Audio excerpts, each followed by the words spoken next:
The explosion was a godless thunderclap that ripped the morning apart. Silas Ward, who had been nursing a lukewarm coffee at the Redemption Town Bank, felt the floorboards jump beneath his boots. The teller's cage beside him imploded in a shower of splintered wood and flying paper. Dust, thick and acrid with the smell of gunpowder, choked the air, turning the sunlit room into a murky, chaotic fog. Men were shouting, screaming. Silas instinctively dropped to the floor, his ears ringing his mind, struggling to catch up with the violence that had just torn a hole in the fabric of an otherwise unremarkable Tuesday. Through the swirling haze, he saw them, three figures clad in long dusters, their faces obscured by grimy bandanas. They moved with a brutal efficiency, one man vaulting over the ruined counter, while the other two herded the terrified customers and staff into a corner with the blunt persuasion of their pistol barrels. Silas pressed himself against the wall, trying to make himself small and visible. He was a ranch hand, not a hero. His only assets were a weary horse, the worn clothes on his back, and a past he preferred to keep buried. Trouble was a currency he couldn't afford. The leader of the gang, a broad-shouldered man, with eyes as cold and gray as a winter sky, barked orders. His voice was a low, gravelly thing, accustomed to being obeyed. The safe, open it now, or the next thing you hear will be your maker calling you home. The bank manager, a portly man named Abernathy, with sweat beading on his bald head, fumbled with the combination dial, his hands shaking so violently he could barely turn it. The robber watched him, a predator's patience, masking a simmering rage. He stepped closer, his boots crunching on shattered glass, and that's when it happened. As he gestured impatiently with his pistol, something slipped from his vest pocket. It was a small silver object that traced a glimmering arc through the dust-filled air, before landing with a soft clink on the floor, not 5 feet from where Silas lay hidden. It was a pocket watch, ornate with intricate scrollwork etched into its casing. Even in the dim, chaotic light, Silas saw the design clearly. A pair of entwined eagles, their wings outstretched. His breath caught in his throat. His heart, which had been hammering against his ribs from fear, now seemed to stop altogether. The world narrowed to that single point of shimmering silver on the grimy floor. He knew that watch. He had traced the lines of those eagles with his finger 1,000 times as a boy. He had listened to its steady, comforting tick-tock as his father read to him by lantern light. It had been his father's most prized possession, a gift from his own father passed down through generations of Ward men. And it was supposed to be gone. Lost forever in the inferno that had consumed his family's ranch, his parents, and his entire world 15 years ago. The safe door swung open with a groan. The robbers worked fast, stuffing canvas sacks with banknotes and coin. The leader, the man with the watch, was distracted overseeing the plunder. Silas's mind screamed at him to stay down, to let it go, to survive. But his body was no longer listening to reason. An invisible string tied to that small piece of silver was pulling him forward. He crawled slowly, silently, his eyes fixed on the object that represented every ghost he'd ever tried to outrun. His fingers closed around it. The metal was cool against his skin, a solid, undeniable piece of a past he thought had been turned to ash. "That's enough, let's go," the leader yelled. The gang began to back out of the bank, their guns still trained on the terrified hostages. The leader was the last to leave. As he turned, his eyes scanned the room one final time. For a heart-stopping second, his gaze locked with Silas's. There was no recognition in the man's cold eyes, only a dismissive glance at a ranch hand cowering on the floor. Then he was gone, vanishing into the chaos of the street outside. Silas didn't move. He lay there, the silver watch clutched in his fist, its familiar weight a shock to his system. The shouts outside faded as the robbers galloped away. The other customers began to stir, their sobs and whimpers filling the silence. But Silas heard nothing. The steady ticking of the watch against his palm was the only sound in the universe. It was a message from the dead, a question whispered across 15 years of ash and dust. The man who had just robbed the bank, the man they called Clyde Baxter, had his father's watch. And Silas Ward, the man who had come to redemption looking for nothing more than a few weeks' work now, had a reason to stay. He had to know how. In the hours following the robbery, redemption settled back into a semblance of its weary self, but the air remained thick with a tension that had little to do with the stolen money. The town was a scar on the face of the prairie, a place where the sun baked the cracked earth into a permanent scowl, and the wind whispered secrets through the skeletal frames of half-built saloons. It was a town built on whispers, a place where what wasn't said often carried more weight than what was. Silas moved through it like a ghost, the watch now hidden deep in his pocket, its presence a burning coal against his leg. He was no longer just a drifter observing the town. He was listening to its heartbeat, trying to understand the fear that pulsed just beneath the surface.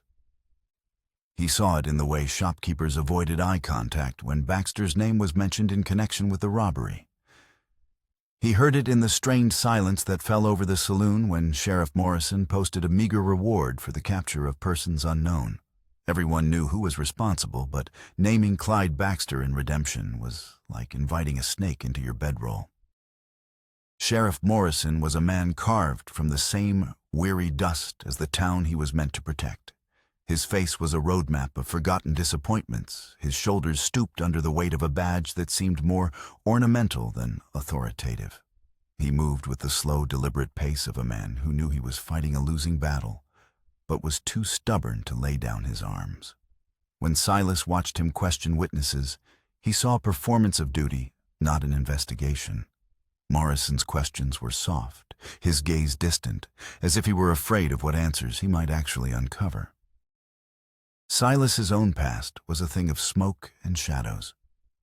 After the fire, he had been passed from one distant relative to another, a quiet, haunted boy who eventually slipped away, seeking the anonymity of the open range. He had spent 15 years trying to forget the smell of smoke and the sight of the orange glow against the night sky.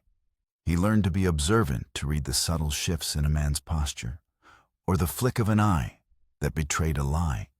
Survival on the frontier was about knowing when to fight, when to run, and most often when to simply disappear.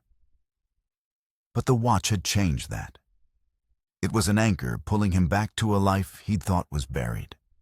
It demanded answers, and for the first time in his life, Silas felt a purpose stirring in his gut, cold and hard and undeniable.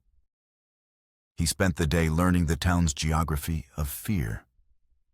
Clyde Baxter owned the largest saloon, the livery stable, and held the mortgage on half the businesses on Main Street. His influence wasn't just financial, it was a physical presence. His men, hard-faced, watchful, were everywhere. They didn't need to make threats. Their quiet confidence was threat enough. Silas saw a farmer argue with one of Baxter's men over the price of feed and watched as the farmer's defiance crumbled into fearful apology under nothing more than a cold stare. This was Baxter's kingdom, and the people of redemption were his subjects, paying their tithes in silence. That evening, Silas found his way to the saloon. Baxter owned the Gilded Cage. It was the loudest, brightest place in town, a beacon of false cheer in a sea of quiet desperation. Inside, the air was thick with the smell of cheap whiskey sweat and unlit cigars. Men gambled at rickety tables, their faces grim, while a player piano relentlessly pounded out a tune that no one seemed to be listening to. And there he was. Clyde Baxter sat at a corner table holding court. The bandana was gone, revealing a face that was handsome in a cruel sort of way, with a strong jaw and a thin, unsmiling mouth. He was laughing a low, rumbling sound that held no warmth. He looked like a king on his throne, surrounded by his loyal courtiers. Silas ordered a whiskey at the bar, his back to the room, but he watched Baxter's reflection in the grimy mirror. He needed to be smart about this. A direct accusation would be suicide. He needed to understand the man first, to find a crack in his armor. As he watched a young Apache woman move through the saloon collecting empty glasses, she was quiet, almost invisible, her movements deft and silent. Most of the patrons ignored her, but as she approached Baxter's table, Silas saw her pause. Her eyes flickered towards Baxter for just a moment, and in that fleeting glance, Silas saw a flicker of the same recognition he felt. She knew something. Her gaze then drifted across the room and found Silas's in the mirror. She held his stare for a beat longer than was comfortable, a silent acknowledgement passing between them. There was a shared secret in her eyes, a hint of a story that intersected with his own. Then she looked away, her expression once again becoming a blank mask of servitude.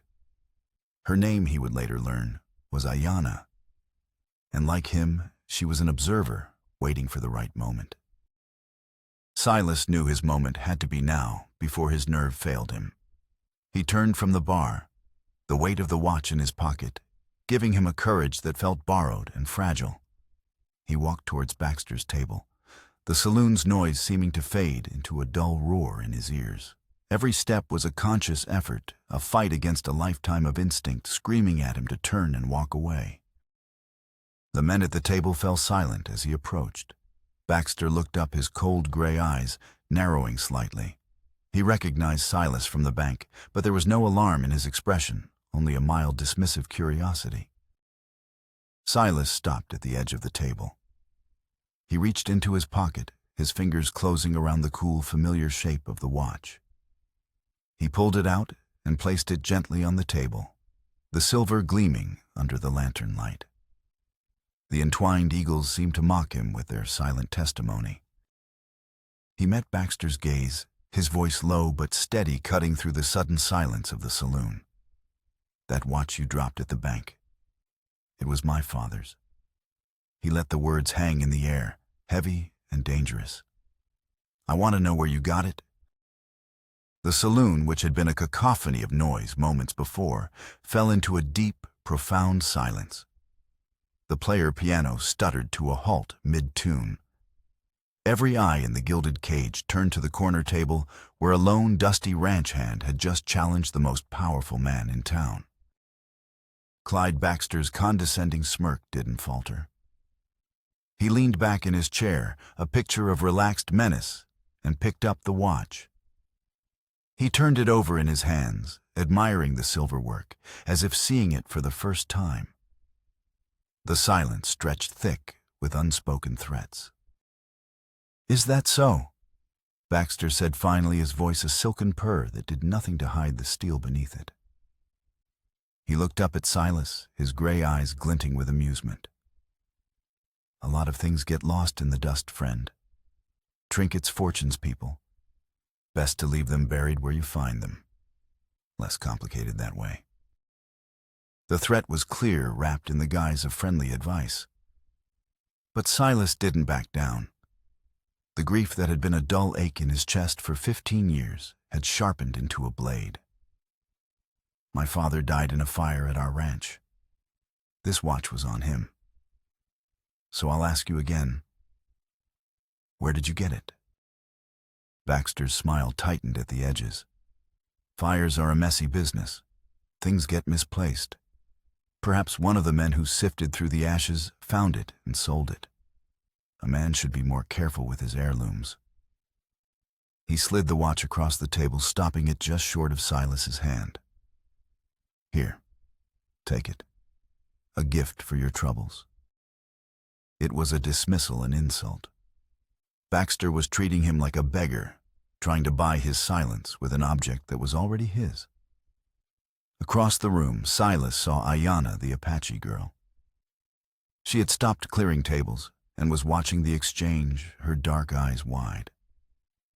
When her gaze fell upon the watch, her lips parted slightly, and a quiet recognition flickered across her face. It was the same look he had seen earlier, but more intense now. She didn't just know something about Baxter. She knew something about the watch. This small, silent reaction did not go unnoticed. One of Baxter's men, a hulking brute with a scarred face, glanced from the watch to Ayanna and back to Baxter, a silent question in his eyes. Baxter gave a nearly imperceptible shake of his head, a command to ignore her. But the connection had been made. "I don't want it as a gift," Silas said, his voice hard. "I want an answer." Baxter's facade of amusement finally cracked. He leaned forward, his voice dropping to a low, dangerous growl that was meant for Silas alone. "You're new here, so I'll explain the rules. I don't answer questions. Not from you, not from the sheriff, not from God himself. You've got your father's watch back. Now I suggest you take it, get on your horse and ride out of redemption before you find something you're not looking for." The sheer arrogance of the man was staggering. He wasn't just denying involvement. He was asserting his complete immunity from consequence. The entire saloon was witnessing this, the townsfolk holding their breath, waiting to see if the stranger would be foolish enough to push further. They had seen this play out before, in different forms, with different men, but always with the same ending. Baxter triumphant, his challenger broken or gone. Silas knew he was at a crossroads. He could take the watch and leave just as Baxter suggested. He could retreat back into the anonymous, drifting life he had known and let the ghosts of his past settle back into their graves. Or he could stand his ground. He could pull at this thread and see what unraveled, no matter how monstrous it might be. He looked from Baxter's cold, unyielding face to Ayanna's watchful, knowing eyes. There was a story here, a web of secrets with his father's watch caught right in the center. He couldn't walk away. Not anymore. "I'm not going anywhere," Silas said quietly, but with a finality that left no room for negotiation. He left the watch sitting on the table, a silent declaration of war. Baxter's eyes went cold. He slowly rose from his chair, a predator uncoiling. "I believe you've just made the biggest mistake of your life." The air in the saloon was electric, the silence so complete that Silas could hear the faint hiss of the oil lamps. He didn't take his eyes off Baxter, but in his periphery, he saw two of Baxter's men stand up, their hands hovering near the pistols on their hips. The confrontation had escalated from a tense conversation to the precipice of violence. Before Baxter could make his next move, the saloon doors swung open and Sheriff Morrison stepped inside. His eyes, weary as they were, took in the scene in an instant, Silas defiant, Baxter furious, and a room full of men waiting for blood to be spilled. Clyde Morrison said, his voice calm but firm, "Let's not have any trouble tonight."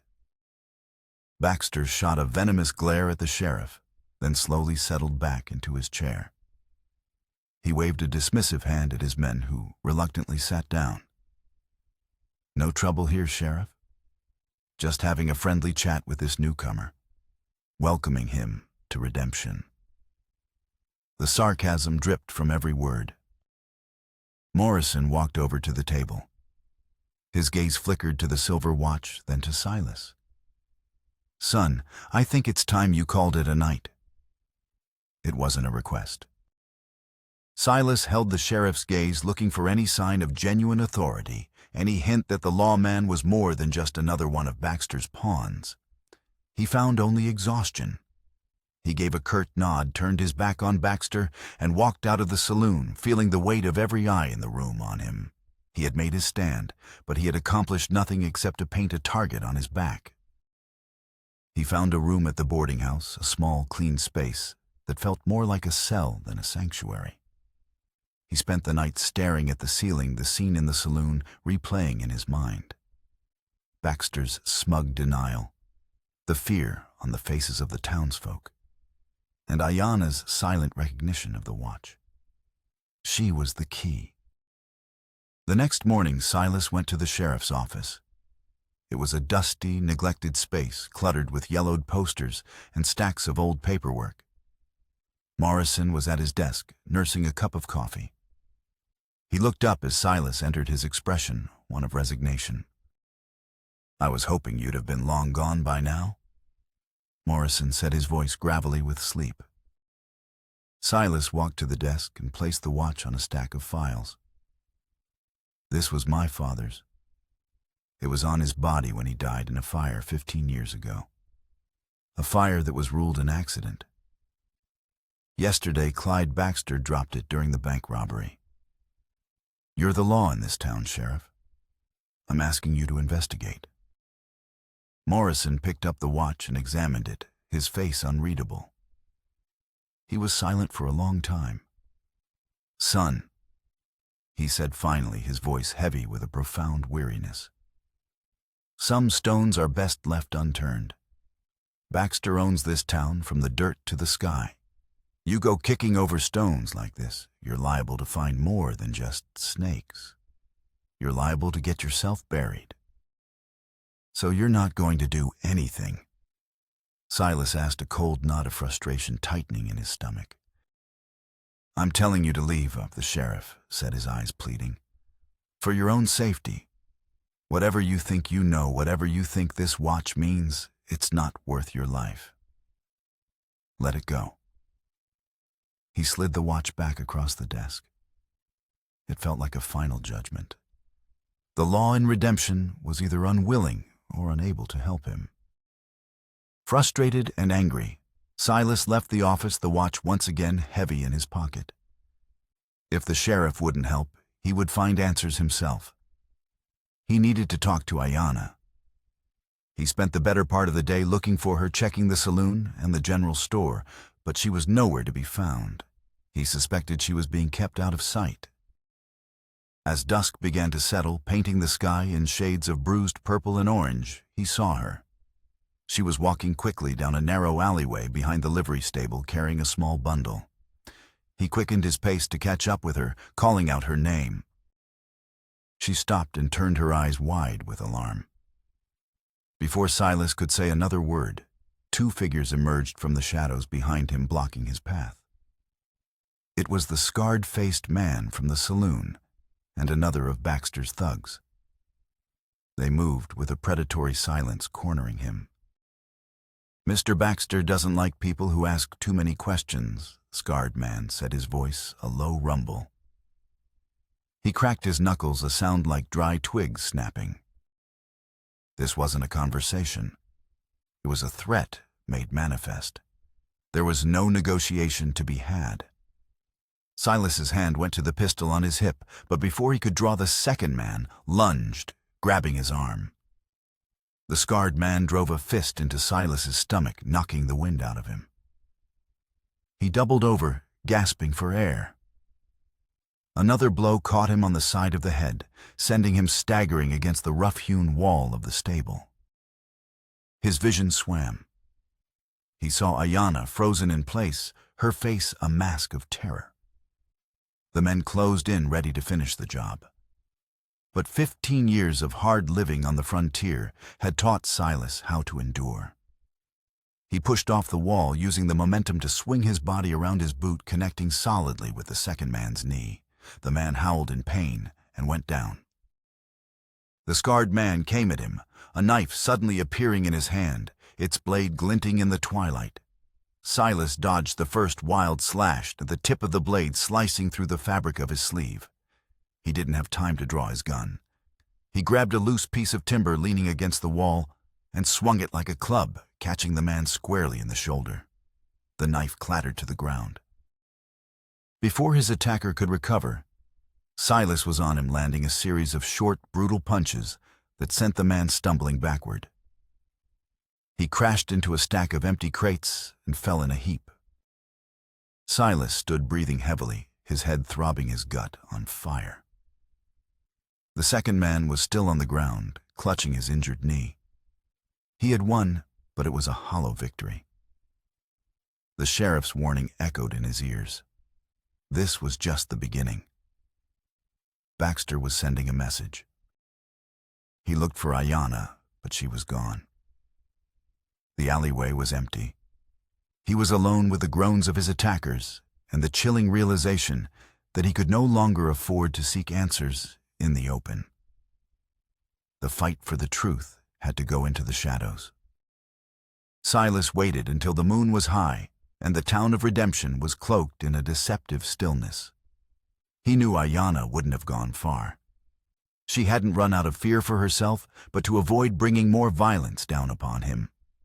He circled the edge of town, his senses on high alert, until he found what he was looking for. A faint trail of footprints leading away from the main road towards a small wooded creek bed that offered shelter and concealment. He found her huddled by the water's edge, wrapped in a thin blanket, her face illuminated by the pale moonlight. She looked up as he approached, not with fear, but with a weary expectation. She had been waiting for him. "They will kill you if you stay," she said, her voice barely a whisper. Her English was precise, carrying only a faint accent that hinted at her native tongue. "They'll kill me if I run too," Silas replied, sitting down a careful distance away. "Baxter doesn't seem like the kind of man who leaves loose ends." He paused, then got to the heart of the matter. "You recognize the watch?" Ayanna's gaze dropped to the ground. Her caution was a wall around her built brick by brick from a lifetime of experience. It is dangerous to speak of such things. "It's more dangerous not to," Silas countered gently. "My father is dead. His name was Daniel Ward. That was his watch.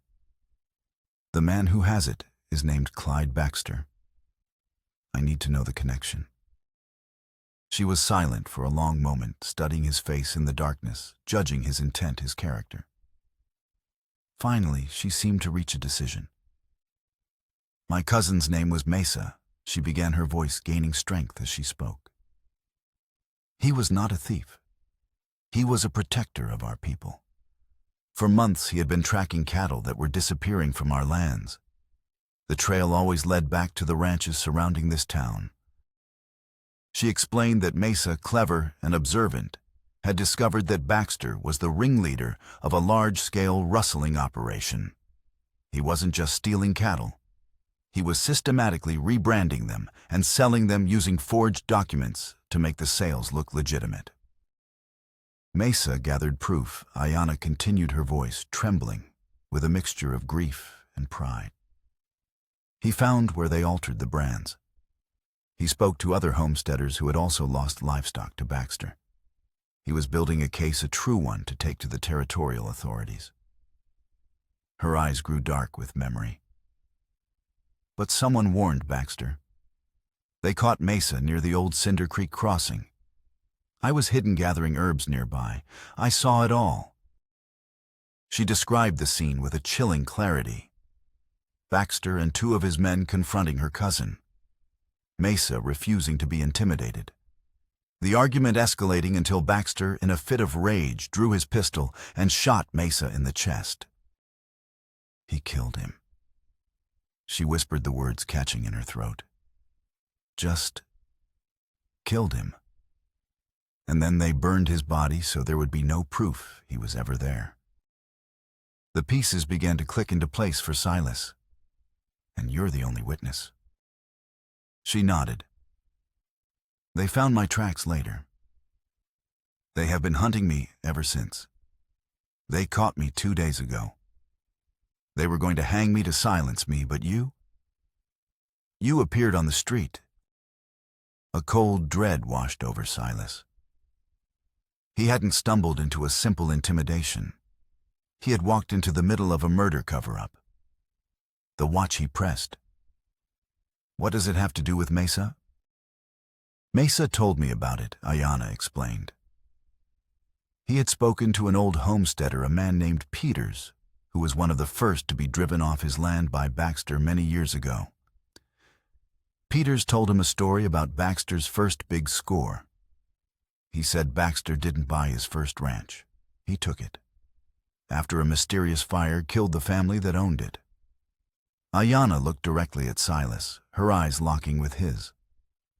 Peters said the rancher who died in that fire owned a very specific silver pocket watch with 2 eagles carved on it. Mesa believed that if he could find that watch, it would be the final piece of proof he needed. It would prove that Baxter's entire empire was built on a foundation of murder, starting long before he ever started stealing cattle. The world tilted on its axis. The fire, his family, his father's watch. It wasn't just a random piece of loot from the robbery. It was a trophy, a symbol of Baxter's original sin, a crime he had carried with him for 15 years. My God, Silas breathed the truth, hitting him with the force of a physical blow. Mesa was trying to find justice for your family, as well as for our people, Ayanna said softly. A powerful alliance was forged in that moment in the moonlit quiet by the creek. Their separate quests for justice were intertwined two threads of the same bloody tapestry, woven by Clyde Baxter. They were no longer just a ranch hand seeking revenge and an Apache girl on the run. They were partners. They were... Over the next few days, they moved in the shadows, piecing together the full scope of Baxter's crimes. Guided by Ayanna's memory of Mesa's investigation, they began to uncover the truth. They spent a night hidden in the tall grass, overlooking one of Baxter's remote pastures, watching his men drive in a herd of stolen cattle and use running irons to expertly alter the brands under the cover of darkness. Their most daring move was breaking into the town clerk's office. Under the flickering light of a single lantern with Ayanna standing guard, Silas pored over the county land deeds. The pages were dry and brittle, the ink faded, but the story they told was damning.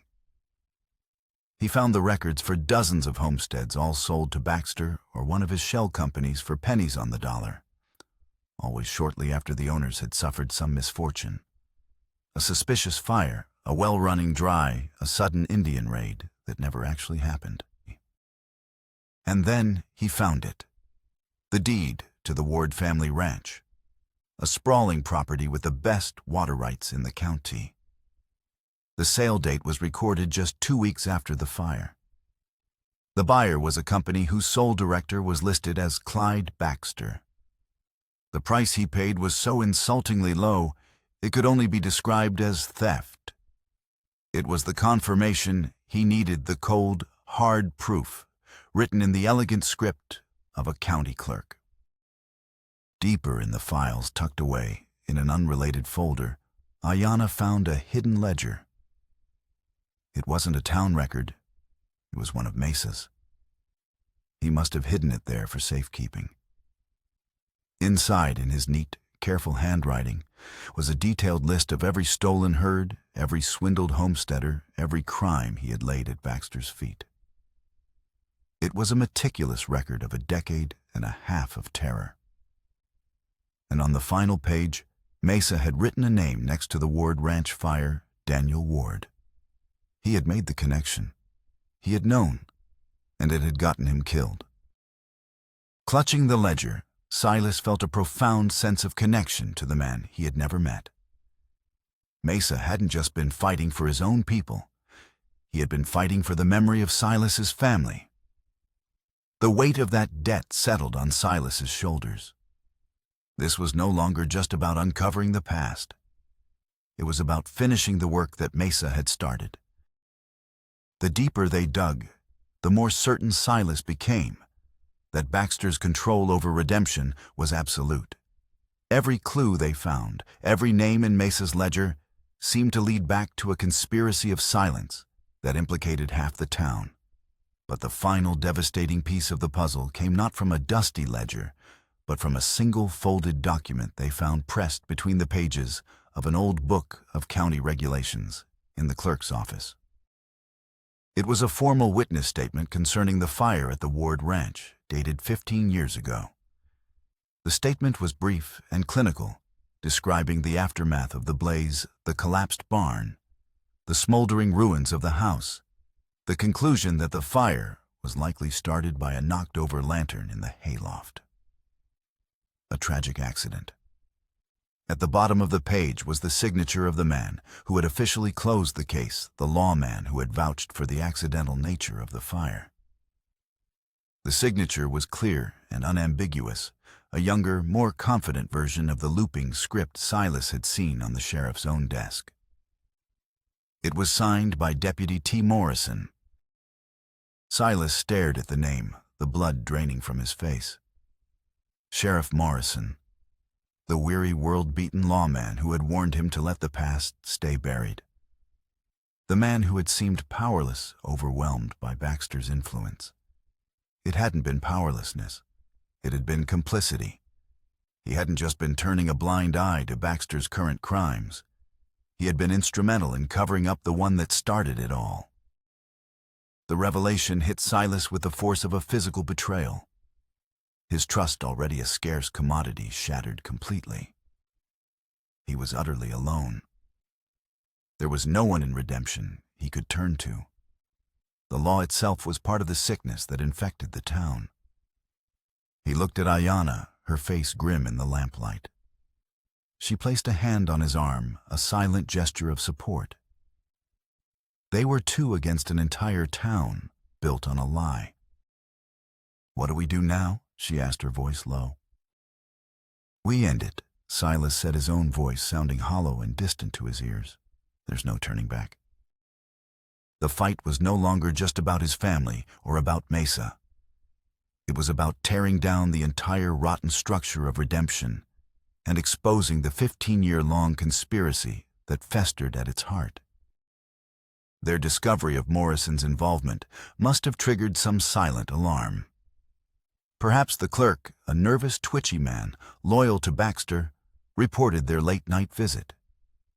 Perhaps one of Baxter's ever-present sentinels had seen them leave. Whatever the cause, the net began to tighten.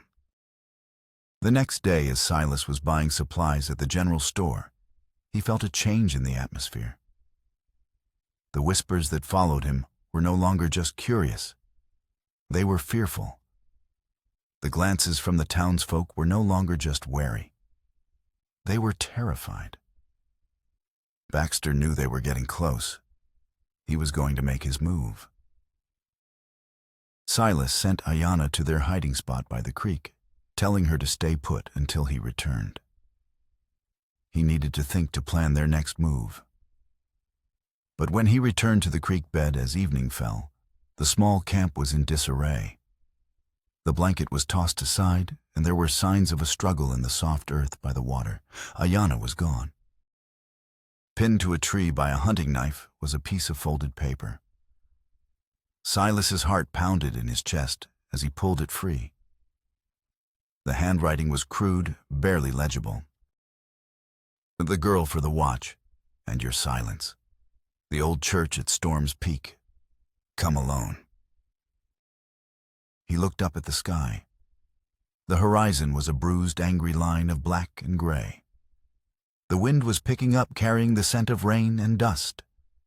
A sandstorm was brewing, one of the furious squalls that could scour the landscape and blind a man in minutes. Baxter hadn't just chosen a location. He had chosen the weather. He was isolating Silas completely, ensuring no one would see, no one would hear, and no help could possibly come. It was a personal challenge, a final confrontation on Baxter's terms. The ticking clock wasn't on the wall. It was in the darkening sky.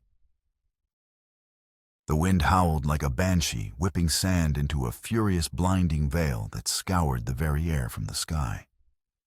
Each gust threatened to tear Silas from his saddle as he pushed his horse through the growing storm towards the skeletal silhouette of the old church on the edge of town. The world had been reduced to a maelstrom of brown and gray, a churning chaos that mirrored the tempest in his own soul. He clutched the silver watch in his pocket, its cold weight a small, solid anchor in a world that was coming apart. The church stood like a forgotten tombstone against the raging sky. Its steeple was a broken finger pointing accusingly at the heavens, and several of its windows were boarded up, giving it the appearance of a blind, decapitated sentinel. Silas dismounted, tethering his horse to a withered iron rail, the animal whickering nervously against the storm's assault. He pushed open the heavy oak doors which groaned in protest. The inside of the church was a cavern of shadows and dust. Light struggled to pierce the grimy stained glass windows, casting distorted, colorful specters across the floor. Pews lay overturned like fallen soldiers. At the far end of the nave, by the derelict altar, stood Clyde Baxter. He wasn't alone. Ayanna stood beside him, her hands bound a gag secured tightly over her mouth. One of Baxter's men held a pistol to her head. "You came," Baxter said, his voice echoing in the vast, empty space. "I admit I wasn't entirely sure you had it in you. Punctuality is a virtue." "Let her go," Baxter Silas said, his voice flat. He remained by the door, letting his eyes adjust to the gloom, mapping the layout of the room, noting every shadow, every potential piece of cover. "All in good time," Baxter chuckled. "First the watch, and your solemn promise to forget everything you think you've learned. To ride out of this territory and never look back." Silas slowly pulled the watch from his pocket. The silver seemed to absorb the dim light, glowing with a soft luminescence. "First, you tell me why. Why my family? Why this watch?" A strange look crossed Baxter's face. Not remorse, but a flicker of something that might have been pride. "Your father was a stubborn fool," he began, his voice taking on the cadence of a man reciting a long-cherished grievance. "This land, this whole valley, it should have belonged to my family. My grandfather settled it, worked it, bled for it. But he lost it on a bad hand of cards to your grandfather. A stolen legacy." He paced in front of the altar, his boots stirring up clouds of dust. "I tried to buy it back from your father. I made him a fair offer. He laughed at me. He told me a ward would never sell to a Baxter. He looked at me like I was dirt beneath his boots. So I took what was rightfully mine." "You murdered them," Silas said, the words like stones in his mouth. "I reclaimed my birthright." Baxter roared, his composure finally cracking. The wind slammed against the church, rattling the window frames as if in response to his fury. The fire was a necessity, a tool to clear the way. And the watch? The watch was a reminder that I always get what I want, that I am the master of my own fate, not some victim of chance. He held out his hand. "Now give it to me." "You had help," Silas said, not moving. "The law helped you." Deputy Morrison signed the statement, called it an accident. Baxter let out a harsh, barking laugh. "Morrison, Tom Morrison, is a coward just like his old man. He didn't just sign the statement, Ward. He had to. You see, it wasn't just my grandfather who was cheated out of this land. Morrison's father was my grandfather's partner. They were supposed to build this valley together. When your family took the land, they took it from both of them." The final sickening piece of the puzzle fell into place. It wasn't just a cover-up. It was a conspiracy passed down from one generation to the next. Morrison wasn't just protecting a powerful man. He was protecting his own family's dark legacy, a legacy built on resentment and greed. "His father helped you plan it," Silas stated, the realization dawning on him. "He provided the opportunity. I provided the conviction," Baxter sneered. "Tom was just a boy then, a new deputy who did what his father told him to do. He's been doing what he's told ever since." The church bell in the broken steeple began to toll, its deep, mournful clang, set off by the violent wind, each peal a death knell. The storm was at its peak. This was the moment. "It's over," Baxter Silas said, his voice dangerously quiet. "It's only just begun," Baxter countered, nodding to his man. The henchman shoved Ayanna forward, using her as a shield as he raised his pistol. But Silas was ready. In the split second that Baxter had been gloating, Silas had been preparing. He dove behind a fallen pew as the first shot cracked through the church, the bullet splintering the wood where his head had been. He drew his own weapon, the roar of his Colt, a deafening reply. The henchman cried out and staggered back, clutching a wound in his arm. The distraction was all Ayanna needed. She drove her heel back into the man's shin and threw her weight to the side, breaking free. The church erupted into chaos. Gunfire echoed off the stone walls, flashes of light momentarily illuminating the swirling dust. Silas moved from pew to pew, using the shadows and wreckage as cover. Outside, a pane of stained glass shattered inward, a victim of the storm, showering the floor with a kaleidoscope of broken shards. Baxter, his face a mask of pure rage, fired wildly into the shadows. "You can't hide Ward. This is my town. My destiny." Silas knew he couldn't win a direct gunfight. Baxter was armed and desperate. He had to be smarter. He saw Ayanna scrambling towards the altar, her hands still bound. He needed to create a bigger diversion. He fired at the heavy rope that held the church's main chandelier, a massive rusted iron relic. The bullet missed, ricocheting off the chain with a high-pitched scream. But his second shot struck true. A link snapped. The chandelier didn't fall, but it swung violently, casting wild, dancing shadows that turned the nave into a disorienting house of horrors. Under the cover of the chaos, Silas circled around the side aisle. He saw Baxter reloading, his back turned for a precious second. Silas broke from cover, his boots crunching on the broken glass. Baxter spun around, raising his pistol, but he was too late. Silas's shot was true. The bullet struck Baxter in the shoulder, the same place his own henchman had been hit. The gun clattered from his grasp. He stumbled back against the altar, his face a mixture of shock and pain, his reign of terror ending not with a bang, but with a grunt of surprise in a derelict, storm-ravaged church. Silas rushed to Ayanna, cutting her bonds with his knife, as the wounded henchman fled out the back door, disappearing into the storm. It was over. The sandstorm abated as quickly as it had arrived, leaving behind a world washed clean and eerily silent. A bruised dawn broke over redemption as Silas Ward, caked in dust and exhaustion, marched a wounded and defeated Clyde Baxter through the main street. Ayanna walked beside him, her head held high, no longer a victim, but a survivor.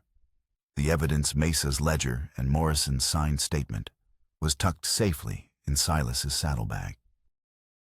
The few townsfolk who were out early stopped and stared, their faces a mixture of disbelief and dawning hope. They watched in silence as Silas kicked open the door to the sheriff's office and shoved Baxter into a chair. Sheriff Morrison looked up from his desk, his face pale and drawn. He had clearly spent a sleepless night. His eyes darted from the bleeding Baxter to the grim-faced Silas, and in that moment, he knew his world had come to an end. Silas dropped the ledger and the witness statement onto the desk. The papers landed with a soft, damning thud. "It's over, Morrison." Silas said, his voice devoid of heat, filled only with a profound, weary finality. All of it.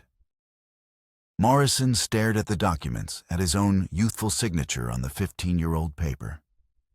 He didn't attempt to lie or bluster. The fight had gone out of him years ago. All that remained was the hollow shell of a man haunted by a choice he'd made as a boy. "My father," he began, his voice cracking. "He was a proud man, bitter. He believed your grandfather cheated him. He and Baxter's father. They nursed that grudge their whole lives. When Baxter came to him with his plan for the fire, my father saw it as a chance to reclaim our family's honor." He looked up at Silas, his eyes swimming with a shame that was decades old. "I was young, just a deputy. My father told me it was justice, not murder. He told me to sign the report to close the case. He said it was my duty to my family. I was a coward. I was afraid of him, afraid of Baxter. I've been afraid ever since." His confession tumbled out a torrent of guilt held back for too long. I watched Baxter build his empire on the ashes of your home, and I did nothing. Every crime, every threat, every man he drove off, I knew, and I did nothing. He finally broke his face, crumbling as he buried it in his hands. The sound of his quiet sobs was the only sound in the office. "He'll need to testify," Ayanna said, her voice firm but not unkind. Against Baxter, and against his own part in it. Morrison looked up, his face streaked with tears. He nodded slowly. "I will. I'll tell them everything." He reached for the badge pinned to his vest, his fingers fumbling with the clasp. He unpinned it and slid it across the desk toward Silas. The tin star glinted in the morning light. "This town doesn't need a coward," Morrison said, his voice hoarse. "It needs a man of integrity, someone who isn't afraid to face the truth." It wasn't a job offer. It was an act of penance, a passing of a burden. Silas looked at the badge, then at Ayanna. She gave a slight, almost imperceptible nod. The town was broken, but it could be mended. Justice wasn't just about punishing the guilty. It was about building something better in the aftermath. Ayanna picked up Mesa's ledger. "This belongs to my people," she said. "It is the proof we need. Not for revenge, but for restoration. We will use this to legally reclaim the lands that were stolen from us." In the face of tragedy, she had found her purpose. She was no longer just a witness. She was a leader. Silas locked Baxter in a cell, the iron door clanging shut with a note of finality. Redemption's long nightmare was finally over. The healing could begin. Months later, the autumn sun cast long, gentle shadows across the valley. The grasslands, once scorched by a history of greed, were now golden and peaceful, under a clear blue sky. Silas Ward, the acting sheriff of Redemption, stood on a small rise overlooking the land that had once been his home. Two simple wooden crosses marked the graves of his parents. The ranch was his again, the deed officially transferred back to him by the territorial court, but he had yet to rebuild. The ghosts were still too close. Baxter and his conspirators, including the now disgraced Morrison, had been tried and sentenced. The truth once revealed had washed through the town like a cleansing flood, sweeping away the fear and silence. Redemption was slowly, cautiously finding its voice again. Silas reached into his vest and pulled out his father's silver watch. He had cleaned it, polished it, until the entwined eagles shone brightly. For months, it had been a symbol of vengeance, a constant reminder of the debt he was owed. Now its ticking felt different. It was no longer counting down to a confrontation, but simply marking the steady, peaceful passage of time. He was no longer a man driven by the past, but one building a future. With a sense of quiet ceremony, he knelt and placed the watch on the earth of his father's grave. It was an offering of final letting go. The hunt was over. The dead could rest, and so could he. As he stood to leave, he saw a rider approaching from the direction of town. It was the mail carrier with a letter for him. He opened it and recognized Ayanna's neat, steady hand. She wrote from the territorial capital, her words filled with a quiet, triumphant joy. Her legal battle, armed with Mesa's ledger and the testimony from the trial, had been successful. The government had officially recognized her tribe's claim to their ancestral lands, invalidating Baxter's fraudulent titles. Justice, slow and hard-won, had prevailed. Mesa would be proud, she wrote at the end of the letter. He believed justice was not a destination, but a path we walk. Thank you for walking it with me. Perhaps one day the people of Redemption and the Apache can walk a new path together in peace. There is much to rebuild for both of us. Silas folded the letter and tucked it into his pocket. He looked out over the town of Redemption. The skeletal frames of the half-built saloons were being torn down, replaced by new structures built on a foundation of honesty instead of fear. The wind that swept through the valley no longer whispered secrets of old crimes, but carried the promise of renewal. He had come to this town a drifter, a man with no purpose and no home. He had found all three. With a final look at the graves, he turned his horse and rode back towards town, a lawman with a future to protect.